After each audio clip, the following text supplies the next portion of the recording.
Olá pessoal, tudo bem? Bom, nessa aula de hoje a gente vai falar sobre o potencial elétrico, tá certo? Bom, o que vem a ser potencial elétrico? O potencial elétrico é uma das grandezas que nós estudamos aqui na física, na eletrostática, que não é uma grandeza vetorial. Essa grandeza é uma grandeza escalar. Assim como é a energia potencial elétrica, o potencial elétrico também é escalar. Como a gente tem, por exemplo, uma carga localizada em uma certa região do espaço, como eu faço para descobrir o potencial elétrico que essa carga gera em situações que estão próximas a ela? Bom, então por definição, o potencial elétrico, eu vou aqui representar pela letra U. O potencial elétrico ele mede o quê? Ele mede a energia potencial elétrica que o sistema armazena por unidade de carga.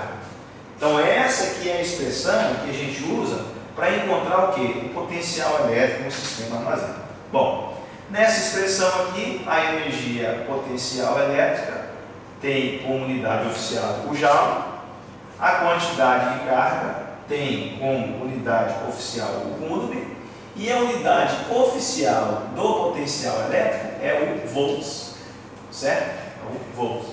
Bom, então o potencial elétrico, por definição, é dado como a razão entre a energia potencial elétrica e a carga. Bom, mas nós temos condições de encontrar a energia potencial elétrica, nós mostramos em vídeos passados. A energia potencial elétrica, ela pode ser calculada por essa expressão aqui, ó. Energia potencial elétrica é igual a KQQ, dividido por quanto? Dividido por D. Todo mundo aqui dividido por quem? Pela carga Qzinha. Então perceba, eu tenho aqui ó, uma carga de prova multiplicando em cima e embaixo. Posso cancelar a expressão com a carga de cima e a carga de baixo. Fazendo isso, vai sobrar para mim essa equação aqui. O potencial elétrico é igual a quanto? KQ dividido por quanto? Dividido por D. Pronto, está aqui. Ó. Essa é a expressão que vocês vão usar aí para encontrar o que? O potencial elétrico no sistema de cargas multiformes.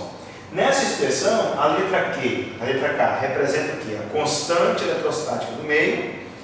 O Q é a carga que existe num corpo que está eletrizado, ou na própria carga que está no espaço.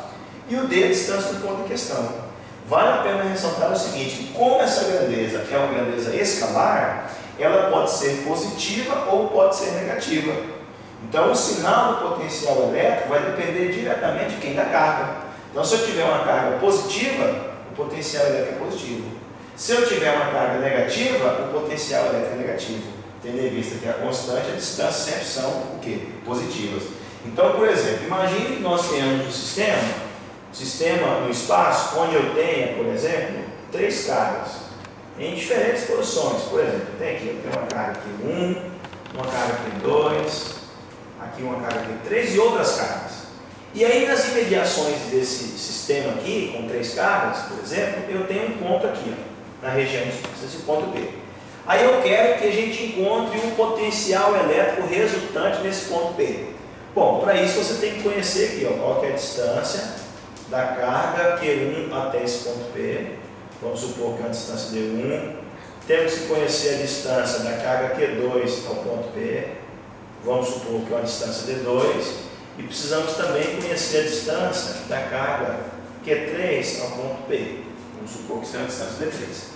Então, para eu calcular o potencial elétrico resultante naquele ponto, eu tenho que descobrir o potencial elétrico que cada uma daquelas cargas gera naquele ponto. Então, o potencial do primeiro ponto, mais o potencial do segundo ponto, mais o potencial do terceiro ponto. Como que a gente faz para encontrar esses potenciais elétricos aqui? Pronto, basta usar essa expressão, KQ dividido por V. Lembrando que o potencial elétrico poderá ser positivo ou negativo. O sinal dele vai depender de quem? Das cargas. Se eu tiver uma carga positiva, o potencial elétrico vai ser positivo. Se eu tiver uma carga elétrica negativa, o potencial elétrico vai ser negativo. Eu posso ter uma situação onde o potencial elétrico resultante seja nulo, desde que eu tenha valores em módulo iguais, porém com sinais diferentes. Tá certo? Muito bem, pessoal. Tá aí. Essa foi mais uma aula do potencial elétrico. Muito obrigado.